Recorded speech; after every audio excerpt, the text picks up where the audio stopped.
Welcome to online biochemical students. और मैं हूं हिमांशु कुमार और हम लोग पढ़ रहे हैं सॉलिड स्टेट। तो सॉलिड स्टेट में अब तक से हम लोग ने सॉलिड के बारे में देखा, क्रिस्टलाइन सॉलिड देखा, एमॉर्फस सॉलिड देखा। क्रिस्टलाइन सॉलिड के हमने टाइप्स बताया। इसके बाद में उससे संबंधित कुछ क्वेश्चन बताए थे। इसके बाद हमने क्रिस्टल लैटिस के बारे में देखा, यूनिट सेल के बारे में देखा, यूनिट सेल के टाइप्स देखा। बहुत सारी चीज़ हम लोग अभी तक देखे। लेकिन आज हम लोग जो यूनिट सेल है, यूनिट सेल से रिलेटेड कैसे ऑब्जेक्टिव क्वेश्चन हो सकते हैं, इन सारे चीज़ों को एक कंसेप्चुअल चीज़ देखेंगे हम लोग। यूनिट सेल के मेन जो बातें हम लोगों ने जो थ्योरी में पढ़ा है उसको किस तरीके से हम लोग उसको ऑब्जेक्टिव ढंग से उसको कैसे करेंगे और उसमें कुछ पार्टिकल्स का कैसे डिस्ट्रीब्यूशन है, इन सारी चीज़ों के बारे में हम लोग आज जानकारी लेंगे। तो ठीक है, आप तैयार हो जाइए। ओके, हाँ तो देखिए, मैंने आपको बताया था क्रिस्टल लैटिस, और क्रिस्टल लैटिस में मैंने एक बात बताया था कि क्रिस्टल लैटिस के प्रत्येक पॉइंट को हम लोग लैटिस पॉइंट कहते हैं। तो अब कुछ ऐसे नोटेबल पॉइंट है, कुछ ऐसे मतलब कि मेन पॉइंट है, कहने का मतलब है जो कि उस बात को दिमाग में हमेशा रखना है ऑब्जेक्टिव के लिए। और यहाँ पर सबसे बड़ी चीज़ है कि पहला पॉइंट क्या है कि ये जो लैटिस पॉइंट जो है वो लैटिस पॉइंट कहाँ पर दिखाई देता है। अगर आपसे कोई सवाल पूछता है कि लैटिस पॉइंट कहाँ दिखाई देता है, तो उसको समझने के लिए सबसे पहले आप याद रखिएगा कि जो यूनिट सेल मैंने पढ़ाया था, प्रिमिटिव यूनिट सेल पढ़ाया था, इसके बाद नॉन प्रिमिटिव यूनिट सेल पढ़ाया था। तो नॉन प्रिमिटिव या सेंटर क्यूबिक यूनिट सेल में मैंने फेस, बॉडी और इन सेंटर इस तरह से बहुत सारे बताए थे। तो अब बताइए कि उन सारे क्यूब को देख करके आप कहाँ बता सकते हैं कि जो पार्टिकल्स जो है वो कहाँ कहाँ दिखाई देते हैं। तो इस पर पहला क्वेश्चन हमारा ये है, देखिए यहाँ पर कि लैटिस पॉइंट लोकेटेड एट, कहने का मतलब क्या है कि जालक बिंदु कहाँ दिखाई देता है। आपसे कोई क्वेश्चन पूछेगा कि जालक बिंदु कहाँ पाया जाता है, कहाँ दिखाई देता है, तो अब जवाब दीजिएगा कि पहला नंबर तो क्यूब जो है क्यूब के कॉर्नर पर पाए जाएंगे। प्रिमिटिव यूनिट सेल में हमने देखा था कि प्रत्येक क्यूब के कॉर्नर पर जो क्यूब जो है उसके कॉर्नर पर एक एक पार्टिकल्स दिखाई देते हैं। तो इस तरीके से क्यूब में 8 कॉर्नर होते हैं, तो 8 पार्टिकल्स तो वही दिखाई देते हैं। एक तो कॉर्नर पर दिखाई दिया, तो लैटिस पॉइंट कॉर्नर पर दिखाई दिया। इसके अलावा हम लोगों ने क्या देखा था कि हमने face FCC cubic unit cell हमने पढ़ा था, फेस क्यूबिक यूनिट सेल हमने पढ़ा था। तो फेस में फेस के सेंटर पर दिखाई देता था। इसके बाद हमने देखा था कि बॉडी जो है बॉडी के सेंटर पर दिखाई देता था। इस प्रकार से फिर एज सेंटर पर, मतलब कि एज सेंटर कहने का मतलब है कि क्यूब का जो किनारा है, आगे चलकर हम लोग देखेंगे उस पर कि क्यूब का जो किनारा है तो उस किनारे के सेंटर में भी पार्टिकल्स दिखाई देते हैं। तो इस तरह से आपसे कोई सवाल पूछता है कि लैटिस पॉइंट कहाँ दिखाई देते हैं, तो मैंने इस तरह से ABCD करके लिख दिया है, इस तरह से ऑप्शन रहेगा, तो ये बात दिमाग में रखिएगा। दूसरी बात, मैंने इसके पहले भी चर्चा किया था कि ये क्रिस्टल लैटिस के अंदर possibility of unit cell in crystal lattice. आपसे कोई पूछेगा कि यूनिट सेल की संभावना कितनी है, कितनी हो सकती है, मतलब कि यूनिट सेल संभवतः यूनिट सेल की संख्या कितनी हो सकती है, मतलब एक संभावना व्यक्त किया गया कितना हो सकता है अधिक से अधिक, तो आप 32 लिखिएगा। उस केस में possibility of number of unit cell मैंने लिखा है कि इकाई कोष्टिका की संभवतः संख्या, इसका हिंदी हुआ इकाई कोष्टिका के संभवतः संख्या कितना होता है, 32। और एक बात है कि उस 32 में से हम लोग बेसिक यूनिट सेल पर कितने पर विचार करते हैं, 7। तो आपसे कोई कहेगा कि बेसिक यूनिट सेल की संख्या कितनी होती है, तो 7 मैंने यहाँ लिख लिया है।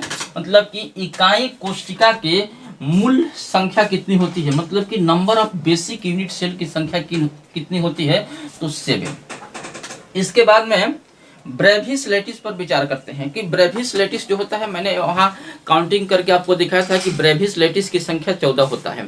मैंने ये बताया था कि ये जो 7 बेसिक यूनिट सेल होते हैं, उस 7 बेसिक यूनिट सेल में वो ब्रेविस लैटिस के रूप में, कोई प्रिमिटिव के रूप में, कोई इस तरीके से, कोई बॉडी सेंटर के रूप में, कोई फेस सेंटर के रूप में, कोई unit centre cubic unit cell के रूप में, इस तरह से अलग अलग संख्या मैंने काउंटिंग किया था 7 बेसिक यूनिट सेल के अंदर। और टोटल काउंटिंग करने के बाद कितना आया था, 14। तो जो 14 जो हमारा जो ब्रेविस लैटिस, ये 14 क्या है, ये ब्रेविस लैटिस है। तो आपसे कोई क्वेश्चन पूछेगा कि ब्रेविस लैटिस की संख्या कितनी होती है, तो 14 होता है। याद रखिएगा, मैंने यहाँ लिख दिया है। अच्छा, एक चीज और है, basic unit cell name according to shape of unit cell. मान लीजिए कि आपसे कोई कहेगा कि बेसिक यूनिट सेल जो 7 होता है, मतलब कि इसका नाम जो है, मतलब कि किस आधार पर मतलब कि उसको नाम रखा गया है, तो आप कहिएगा कि यूनिट सेल के शेप के आधार पर। तो मैंने यहाँ लिखा है कि basic unit cell name according to shape of unit cell. Unit cell का कैसा आकार है उसको देख करके मतलब कि बेसिक यूनिट सेल का नाम मतलब कि दिया गया है। दूसरी बात कि अब सवाल उठता है कि जो ब्रेविस लैटिस है जिसकी संख्या 14 होता है, आखिर ब्रेविस लैटिस कहा जाता है किसको? अगर इसको डिफाइन करना होगा तो आप कैसे डिफाइन दीजिएगा? तो इजी डिफिनेशन इसका यही है कि 3 dimensional lattice are of 14 types known as Bravais lattice. मैंने बताया था कि जो क्रिस्टल लैटिस में पार्टिकल्स की जो व्यवस्था होता है 3 डायमेंशनल होता है। तो ये जो 3 डायमेंशनल लैटिस मतलब कि 3 विमीय जालक 14 प्रकार के होते हैं, जिसे ब्रेविस लैटिस के नाम से जाना जाता है। और ब्रेविस वैज्ञानिक का नाम है, ठीक है ना, और लैटिस मतलब जालक।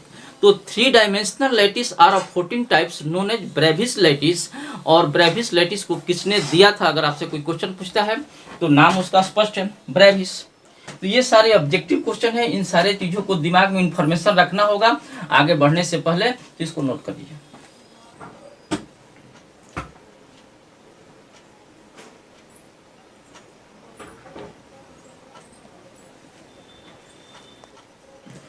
तो देखिए, अब हम लोग ये देख रहे हैं कि जो क्यूब है, क्यूब का एक डायग्राम ले लिए।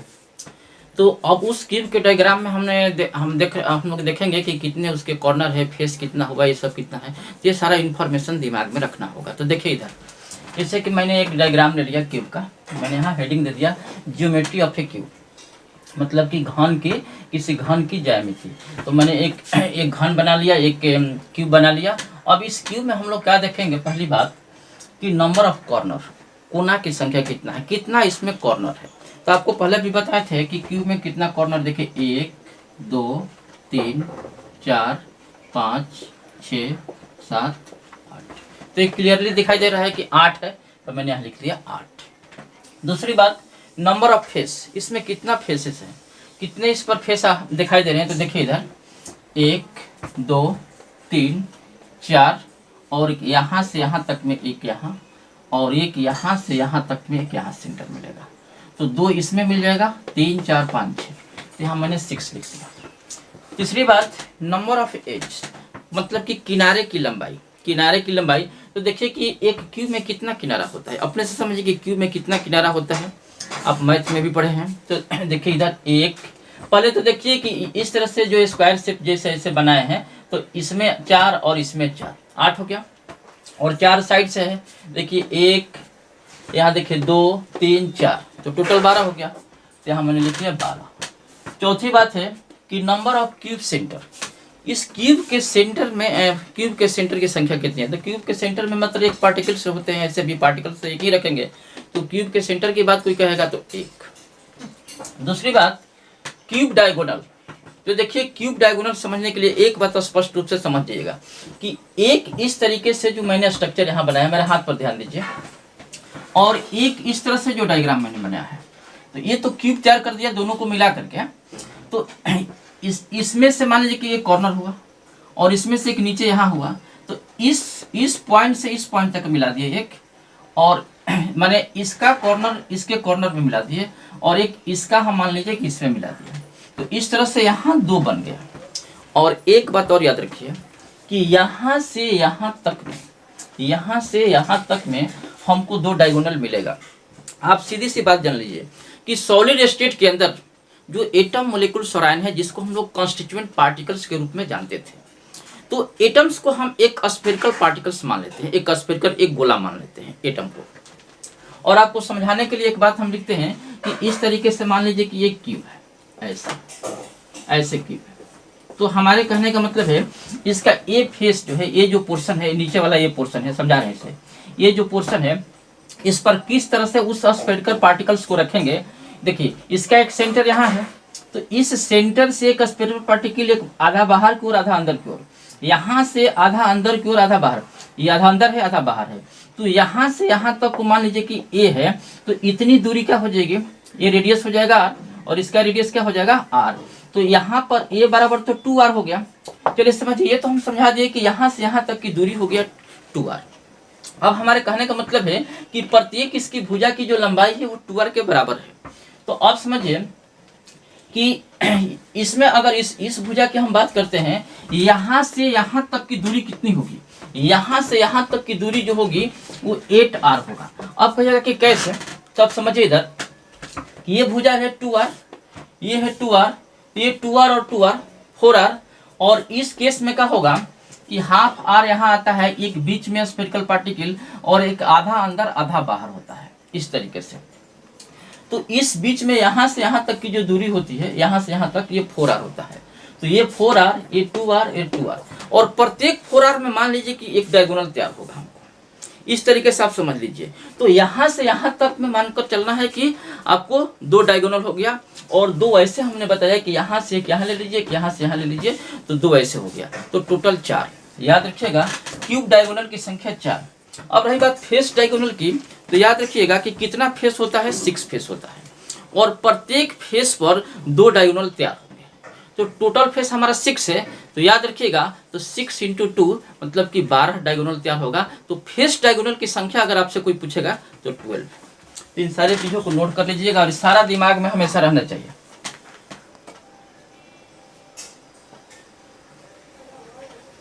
तो देखिए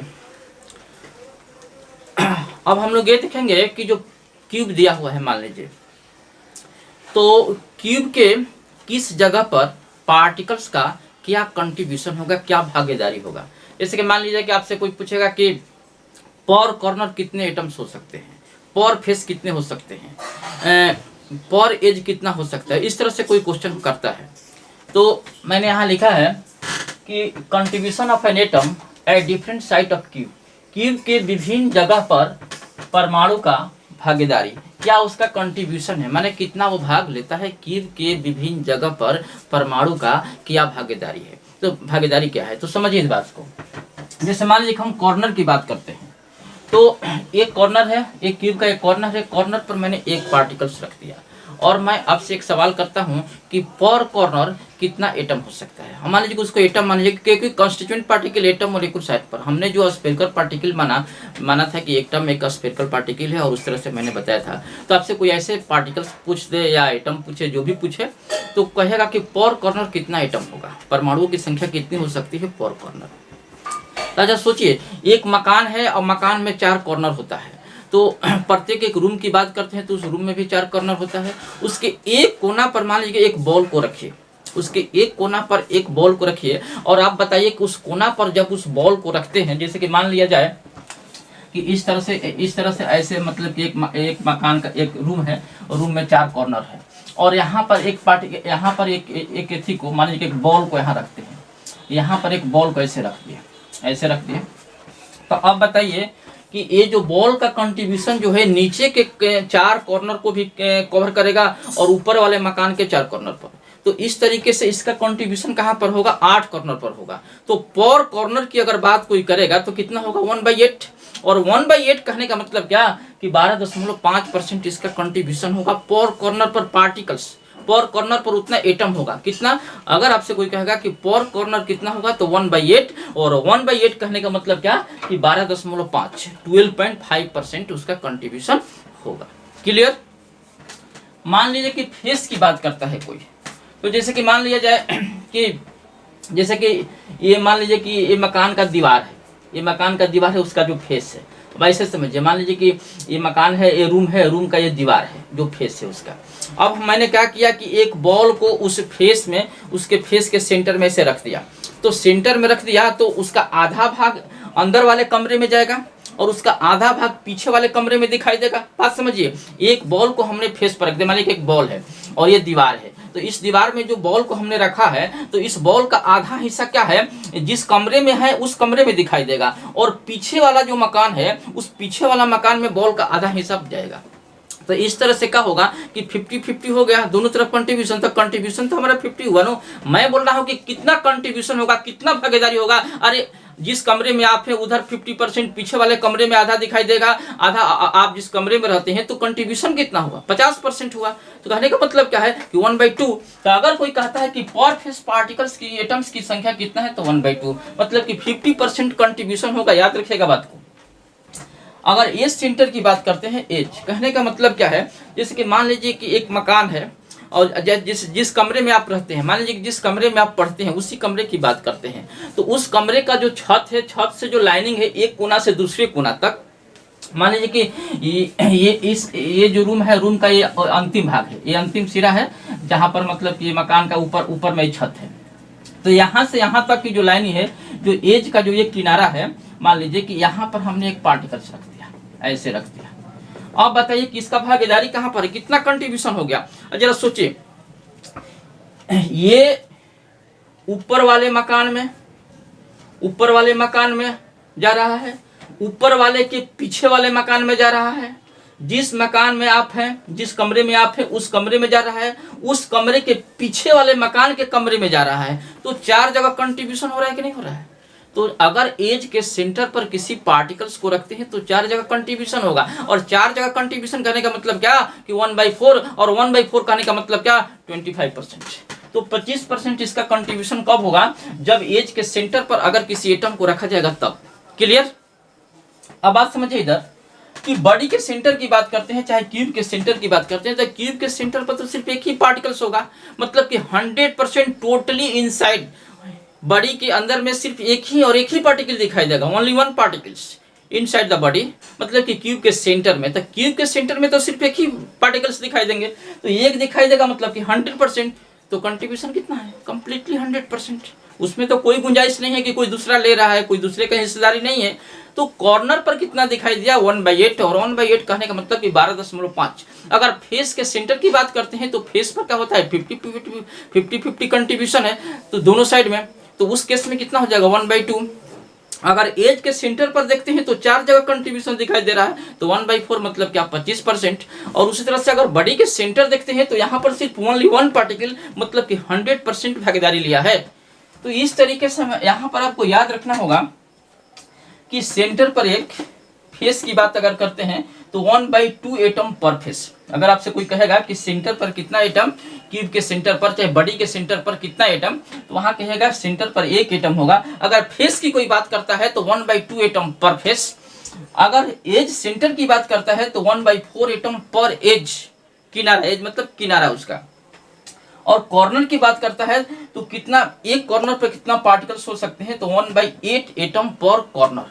तो इस तरह से याद रखिएगा कि कॉर्नर पर कितना होगा? 1/8, फेस सेंटर पर कितना होगा? 1/2 पर फेस, एज सेंटर पर कितना होगा? 1/4 पर एज होगा। और बड़ी सेंटर पर कंप्लीटली कंट्रीब्यूशन है, 100% कंट्रीब्यूशन है। और 100% कहने का मतलब ओनली 1 पार्टिकल्स, ओनली 1 एटम। तो इस तरीके से बात है, इसको दिमाग में रखिएगा, तभी आगे हम लोग कोई सवाल बना सकते हैं।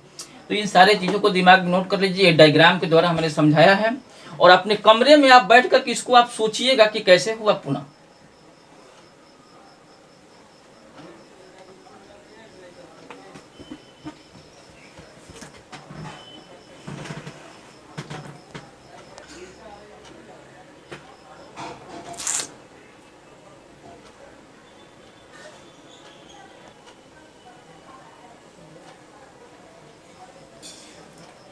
हाँ, तो देखिए आज हम लोग क्या देखें कि यूनिट सेल में हम लोग देखेंगे कुछ ऑब्जेक्टिव ढंग के क्वेश्चन किस तरह से निकल सकते हैं। ब्रेविस लेटिस में हमने देखा, इसके बाद हमने देखा कि कहाँ पर लेटिस पॉइंट कहाँ दिखाई देता है, possibility of unit cell in crystal lattice में क्या संभावना, कितनी यूनिट सेल की संभावना हो सकती है, बेसिक यूनिट सेल की संख्या कितनी हो सकती है, इन सारी चीज़ों को देखा हमने। यूनिट सेल मैंने किस आधार पर उसको मतलब कि नाम दिया गया, ये सारा चीज़ हम लोगों को देखा। इसके बाद हम लोग ने एक देखा ये चीज़ कि उसका क्यूब का डायग्राम बना करके हमने देखा कि कॉर्नर पर या फेस पर उसकी संख्या कितनी होती है, क्यूब डायगोनल कितना होता है। इस तरीके से हमने फेस डायगोनल देखा, बॉडी के सेंटर पर सारे पार्टिकल्स देखा। इस पार्टिकल्स के बाद में इन सारे चीज़ों का अरेंजमेंट करने के बाद हम लोग ये भी देखा कि कितना इसकी भागीदारी है, कहने का मतलब कि कितना कंट्रीब्यूशन है, कहने का मतलब कि पर कॉर्नर की बात अगर किया जाए तो कितना एटम हो सकते हैं, पर फेस की बात किया जाए, बॉडी सेंटर की बात किया जाए, पर एज की बात किया जाए। इस तरह से सारे चीज़ हम लोग जो मेमोराइज किया, दिमाग में बातों को समझने की कोशिश किया ताकि बहुत सारे सवाल को बना सके। इस पर कुछ क्वेश्चन ऐसे डायरेक्ट पूछे जाते हैं और अक्सर पूछा गया है, आप MCQ पलट करके देखिए, किसी मेडिकल में चाहे किसी इंजीनियरिंग, इस तरह से क्वेश्चन टिपिकली आपको पूछा ही जाएगा। तो इन सारे चीज़ों पर ध्यान दीजिएगा, जो दिक्कत होगा हमसे कहिएगा, ठीक है। और इसको लाइक एंड सब्सक्राइब तथा शेयर कर दीजिएगा और बेल आइकन की जो घंटी है उसे दबा दीजिएगा। ओके।